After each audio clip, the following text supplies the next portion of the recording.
Paz do Senhor, meus irmãos. Irmãos, estamos aqui no nosso segundo vídeo e também segundo áudio, porque o áudio é extraído daqui. E com o resumo do livro de 1 Samuel e 2 Samuel. Então, nós estaremos fazendo aqui, vamos fazer também de uma forma bem resumida, para não pesar muito aí, onde é que o irmão, quando o irmão for acessar, não pesar muito aí no aparelho do irmão, tá bem? Então, neste primeiro livro de Samuel, nós vamos falar sobre Eli, Ofni, Finéias, Samuel, Saul e Davi. São essas personagens que estaremos falando aqui. Meus irmãos, a história coloca Samuel como o maior líder religioso desde Moisés até a sua data. Porque realmente foi. Lembrando aqui a história, no capítulo 1, os irmãos sabem que Eucana e Ana foram os pais de Samuel. Mas Ana era estéril. E Penina tinha filhos com Eucana. Ele tinha 2 mulheres. E Ana ia orar no tabernáculo. Eucana, ele tinha o costume de ir até Siló, ao tabernáculo, sacrificar o Senhor e ouvir os sacerdotes, as ministrações. E ela fez o voto ao Senhor, Deus a abençoou, ela fez o sacrifício, quando o menino já tinha uma determinada idade, certamente já desmamado, ela leva e deixa ele, e cumpre o voto, e deixa ele com quem? Com Eli. E o texto diz aqui, vamos investigar aqui, 1 Samuel 2, e versículo 26. E o menino Samuel crescia em estatura e em graça diante do Senhor e dos homens. Então, o menino Samuel crescia em estatura e em graça diante do Senhor e diante dos homens. Está aqui o menino crescendo. E a história continua. Só que eu quero chamar a atenção dos irmãos aqui, porque eu prometi aos irmãos que iria falar sobre Eli. Quem foi Eli? Foi um sacerdote. Quantos anos ele viveu? Diz o texto aqui que ele viveu 98 anos. A idade dele era de 98 anos. Está onde? Em 1 Samuel 4, e versículo 15. Eli não corrigiu seus filhos. Seus filhos pecando diante de Deus. Está em 2 Samuel. Aliás, me desculpem. 1 Samuel, capítulo 2, versículo 12. Aí relata a impiedade dos filhos de Eli. Eram os filhos de Eli, filhos de Belial. Olha como começa o versículo 12 de 1 Samuel, capítulo 2. Eram os filhos de Eli, filhos de Belial. Quem era Belial? Envolvido com toda sorte de prostituição, promiscuidade, fazia gesto de tudo enquanto é tipo de promiscuidade. E Deus não gostava desses filhos de Belial, porque eram tristes, eram desviados, costumes satânicos, completamente satânicos. Bom, o que os filhos de Eli faziam? Está registrado aqui, você pode conferir. Eles metiam os garfos de 3 pontas no sacrifício, e tudo que o garfo pegava, eles arrastavam para si. Eles brigavam por conta das porções, querendo aquilo que não era deles. Aí vai uma orientação para você, presbítero. Você, sendo pastor, hoje tem muitos presbíteros que já estão pastoreando, e tem muitos presbíteros que estão auxiliando o seu pastor. Pelo amor de Deus, por amor à sua alma, nunca queira aquilo que não é seu. Nunca queira. Nunca queira tomar para si algo que Deus não te deu, não conferiu a você. Eu estou dizendo claramente, porque existem auxiliares que, enquanto ele não toma o lugar do pastor, ele não se satisfaz.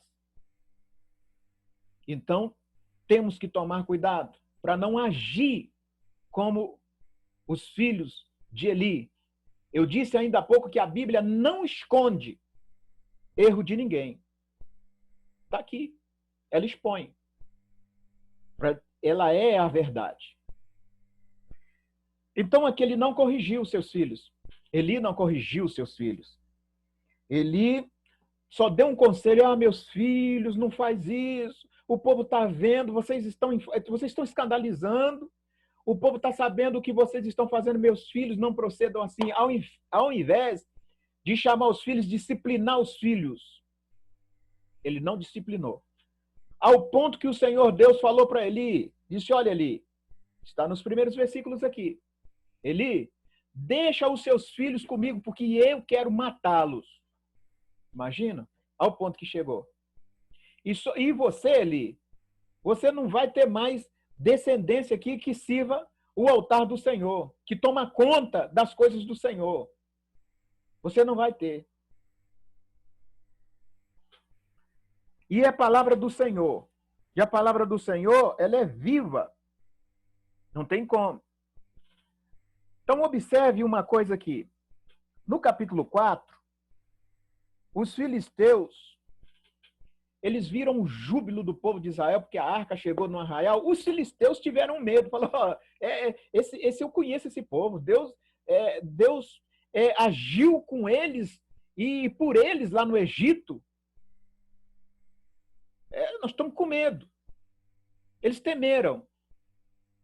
Só que Israel estava em pecado, porque o sacerdote era omisso.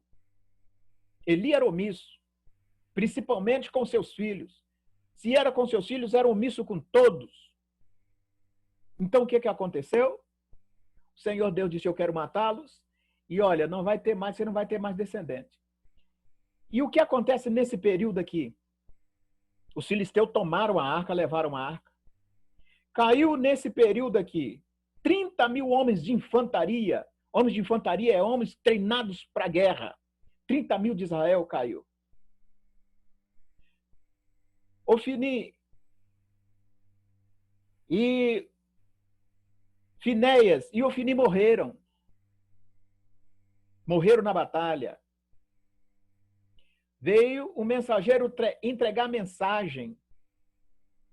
Ele estava apavorado, sentado, esperando, curioso, esperando para ver o que tinha acontecido. Ele estava com medo que a arca estava lá no meio do povo, ele estava com medo do povo roubar a arca. E roubaram a arca. E a arca significa o quê? A presença de Deus foi roubada. O que acontece? Foi permissão de Deus. Eli, já com 98 anos, quando ele sabe da notícia, ele cai para trás e quebra o pescoço. Porque já era velho e estava gordo. Velho e gordo. Meus irmãos, é preocupante observar pessoas que não importam com a palavra de Deus. Inventam de tudo para poder comer das gorduras, das belezas e não dar a honra ao Senhor. Porque isso aqui tudo é passageiro. O que é dinheiro, o que é carro, o que são casas, tudo isso é passageiro. Mas o Senhor prima por sua palavra, porque Jesus Cristo deu a vida dele por vidas. O dinheiro não é vida. Casas não são vidas. Carro não é vida. A vida é a palavra de Deus. É o espírito reto. É a dependência de Deus. Bem-aventurados são os que dependem de Deus, porque deles é o reino do céu. Louvado é o nome do Senhor. Então, nós vimos aqui as consequências trágicas deste sacerdote que, ao invés de corrigir os seus filhos, ao invés de ministrar. Lembra quando Ana chegou? Que começou a orar lá, ele olhou e falou, mulher, você bebeu vinho. Ele estava tão ruim que ele não viu que ela estava amargurada de espírito. Foi preciso dela falar, não, meu senhor, eu não estou bêbada, eu não bebi. Achou que ela estava bêbada. De tão cego espiritualmente que esse sacerdote estava. Isso serve para mim, serve para você. Devemos pedir a Deus que esteja nos clareando a mente, a visão, para não sermos cegos diante da palavra do Senhor. Louvado para todo sempre é o nome do Senhor. Então nós vimos aqui o livro de 1 Samuel. É o livro de 1 Samuel, que começa aí contando a história do rei Saul, do rei Davi, e a perseguição que Saul fez a Davi. Porque Samuel, ele ungiu Saul. Saul começou tudo certo. Porque ele foi ungido por Samuel, por ordem de Deus. E Samuel declarou tudo o que ele teria que fazer. Quando ele vira as costas, que ele sai, assim diz o texto, Deus mudou o coração de Saul. E o interessante é que ele chegou no meio dos profetas, ele profetizou. Olha aqui, Saul profetizou no meio dos profetas. Até que correu um adágio entre o povo, olha, Saul está profetizando. Mas ele escolhe desobedecer a Deus. Neste livro de 1 Samuel, nós vimos aqui que Saul, ele desobedece ao Senhor e começa a dar errado as coisas. Um espírito maligno toma conta dele. E ele não sabia que Davi tinha sido ungido rei de Israel. Senão, ele teria tentado... Porque sem saber, ele já tentou matar ele, cravar ele com a lança várias vezes na parede. Você imagina se ele soubesse que ele era o futuro rei de Israel. E aí vai uma coisa para você, meu amado. Devemos, como servo de Deus, andar com a boca mais fechada, confiar mais em Deus, acreditar em Deus, falar menos. Porque quando você mais fala, de repente você fala para o seu inimigo, você fala para o inimigo da obra, aquilo que Deus quer com você. E às vezes você pergunta, Deus não realizou comigo, Deus prometeu, mas não cumpriu. Deus cumpre, mas muitas das vezes, sabe o que acontece? A gente é descrente. Igual Moisés fez lá. Deus mandou para ele falar a rocha, ferir a rocha, e ele foi lá. Porventura posso eu fazer sair a água dessa rocha? Foi descrente. Devemos ter cuidado a esse respeito. Meus amados, no livro de 2 Samuel, vamos aqui. Livro de 2 Samuel, nós vamos ver aqui. Claro, a maioria ou a maior parte dos escritos deste livro, a maioria das páginas, foram escritas depois da morte de Samuel. Tem algumas tradições que dão a Samuel o seguinte nome. 1 Samuel é 1 Reis. Então fica assim, 1º, 2º, 3º e 4º Reis. Ao invés de 1 Samuel, 2 Samuel, 1 Reis, 2 Reis. Mas isso é em alguns casos, porque eles se coadunam. Praticamente a história de 1 e 2 Samuel, 1 Reis, 2 Reis, é uma continuidade. reis de Israel. Então nós vimos aqui, não podemos afirmar que foi Samuel, mas certamente pode ter sido Natan, pode ter sido Gade, né, que escreveu este livro. A data, né, que foi escrito esse livro, 1010 a 970, 1010 a 970 antes de Cristo. Propósito: registrar a história do reinado de Davi. Então, segundo Samuel, agora ele vem com um propósito de registrar a história do reinado de Davi. Vamos ver o versículo-chave. Entendeu Davi que o Senhor o confirmaria rei sobre Israel. Versículo-chave. Está aqui em 2 Samuel, capítulo 5 e versículo 12. E entendeu Davi que o Senhor o confirmara rei sobre Israel, e que exaltara o seu reino por amor ao seu povo. Olha só, um povo que pecou contra o Senhor, estava pecando contra o Senhor, e Deus tinha amor. E isso a gente vê, observa as coisas importantes, interessantes. Porque conforme está aqui, eu falei que são os pontos básicos que nós vamos relatar aqui. Então, o objetivo deste livro é falar sobre o reinado de Davi. Agora, observe, foi o grande rei, Davi, filho de Jessé. Pode-se dizer que foi um dos maiores reis, que Davi é lembrado e relembrado. Israel, até os dias de hoje. Observa que Jesus Cristo, os discípulos falaram, gritaram, a multidão, Jesus, filho de Davi, ele falou, epa, quem é filho de Davi?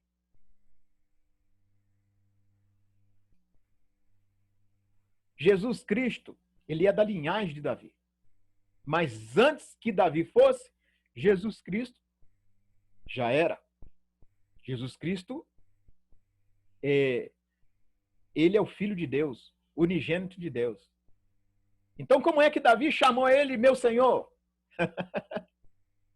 Não é? Ele disse, por que então? Se eu sou filho, por que Davi me chama meu Senhor? Ah, tá. Então, meus irmãos, o propósito deste livro de 2 Samuel, também da Bíblia, a palavra de Deus, não é esconder os erros. Nós vamos ver aqui em Salmos, capítulo 32, olha só. Relata o pecado de Davi. Bem-aventurado aquele cuja transgressão é perdoada e cujo pecado é coberto. Bem-aventurado o homem a quem o Senhor não atribui pecado e em cujo espírito não há engano. Enquanto me calei, envelheceram os meus ossos pelo meu bramido o dia todo. Tem algumas tradições que diz, meu pecado. Enquanto eu me calei, meus ossos se envelheceram por conta do pecado. Davi pecou contra o Senhor, porque conhecemos a história. Ele mandou Urias, o Heteu, para frente da batalha e tomou Betseba, que era a esposa de Urias. E colocou ele lá e matou ele. A morte, o sangue dele caiu sobre a vida de Davi. E o adultério também. Só que Natan veio, profeta, e repreendeu ele. E ele se arrependeu. E aí ele diz aqui, olha, enquanto eu fiquei calado, quieto, os meus ossos eram consumidos, eram envelhecidos. O que era diferente com Saul. Saul, ele não respeitava o Senhor. Ele tinha remorso. Samuel atrasou um pouco. E o que Saul fez? Saul foi lá e sacrificou no lugar do sacerdote. Samuel chega e fala, por que você faz isso, Saul?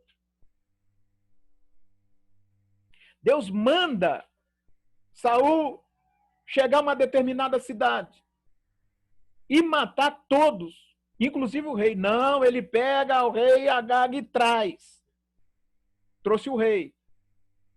Trouxe o melhor também das terras. Foi preciso Samuel pegar e matar o rei. E ali o Senhor rejeitou ele. O Senhor rejeitou Saul. Foi a gota d'água ali. E o Espírito tomou ele. de forma que ele teve um início muito belo, muito tremendo. Foi consagrado, foi ungido, profetizou, ganhou algumas batalhas. Aliás, várias batalhas. Mas quando Deus levanta Davi começa a ganhar as batalhas, Saul se inveja. Saul fica com inveja, porque o povo começou a louvar o nome de Davi, engrandecer o nome de Davi em Israel, ele ficou com ciúme. Então tentou tirar a vida por várias vezes de Davi. Isso aconteceu.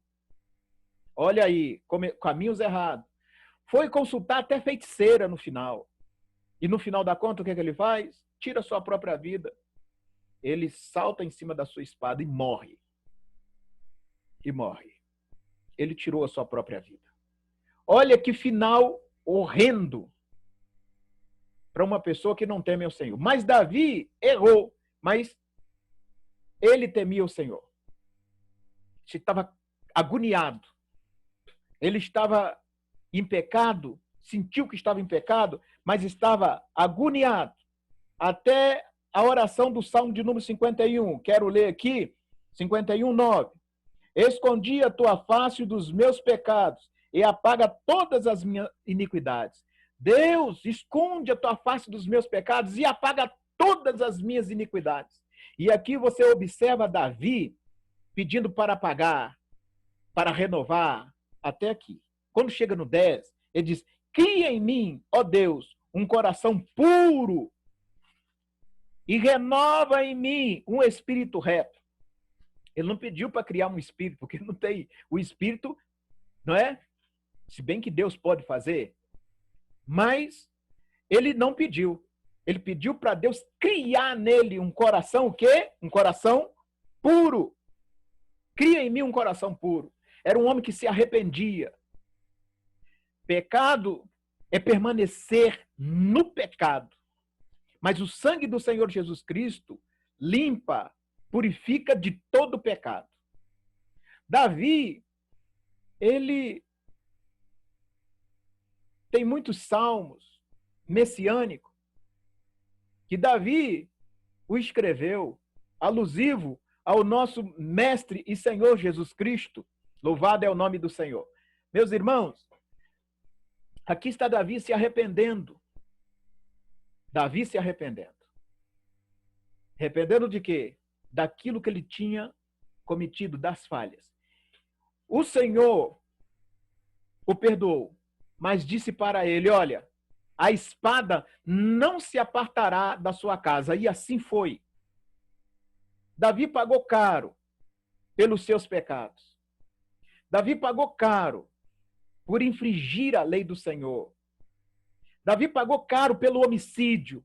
Davi pagou caro pelo adultério que ele cometeu. Mas ele se arrependeu. Infelizmente, há muitas pessoas que não se arrependem. Não se arrependem. Roubam, adulteram, matam e não se arrependem. Não pede perdão a Deus. E ele lamentou e pediu a Deus, Deus, cria em mim um coração puro. Meu Deus, enquanto eu me calei, os meus ossos se envelheceram por conta do pecado. Os ossos dos homens apodrecem com o pecado. O pecado apodrece o homem. O pecado apodrece a alma. O pecado conduz o espírito a um lugar indesejável, que é o inferno.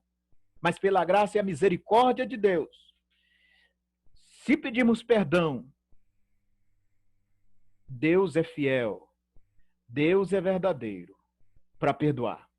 Então, que não façamos igual fez Eli,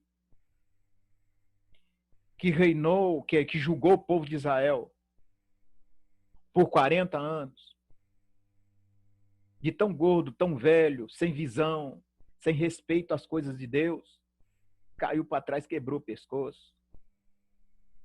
Interessante que a sua nora, a saber da notícia, o filho deu à luz e foi embora a vida dela também naquele lugar. Os filhos morreram na frente da batalha. A arca foi roubada da presença de Deus. Foi roubada das mãos dos israelitas. Morreram 30 mil homens neste período. Por desobediência ao Senhor. Agora vem um rei que começou certo. Começou certo. Samuel ungiu ele. Ele até profetizou, mas terminou tudo errado. Davi foi ungido rei, ainda menino. Depois ganha as guerras que o Senhor fez ele ganhar. E o que acontece? Ele peca, ele erra, mas ele se arrepende. Ele se arrependeu. E não foi só remorso. Uma coisa dessa também vimos com Judas e Pedro. Judas traiu, Jesus traiu. Pecou, pecou. Quando Jesus Cristo disse assim, com um beijo traísse o Filho do Homem, meu amigo, ele já saiu correndo, jogou as moedas lá, ofereceu as moedas para os sacerdotes, ele disse, não se vira com essas moedas para lá. Isso é problema seu. Ele jogou as moedas e correu e foi se suicidar. Pedro também errou. Porque Pedro, olha, Senhor, eu não. Eu vou estar com o Senhor. Aí Jesus falou, antes que o galo cante, 3 vezes você vai me negar. Ficou quieto. Não aconteceu? Só que quando aconteceu, e foi por 3 vezes, ele disse, não sou eu. Você fala como ele. Você é judeu. Você é nazareno. E ele disse, não sou eu, não conheço esse homem. E esbravejou, não, eu não conheço esse homem. O galo canta. O que Pedro fez? Pedro chorou amargamente, diz o texto. Ele não ficou com remorso e foi perdoado. Disse que neste momento que Pedro negou pela última vez, Jesus Cristo está passando e olhando para ele. E aí ele olha para Jesus Cristo e lembra. Realmente aconteceu. E ele chora amargamente. E o mestre o perdoa. Aquele que peca, mas arrepende e pede perdão. Deus é fiel. Deus é justo para perdoar. Louvado seja o nome do Senhor. Que Deus continue abençoando a todos vocês e a graça de Deus permaneça sobre a vida de cada um de nós. A paz do Senhor.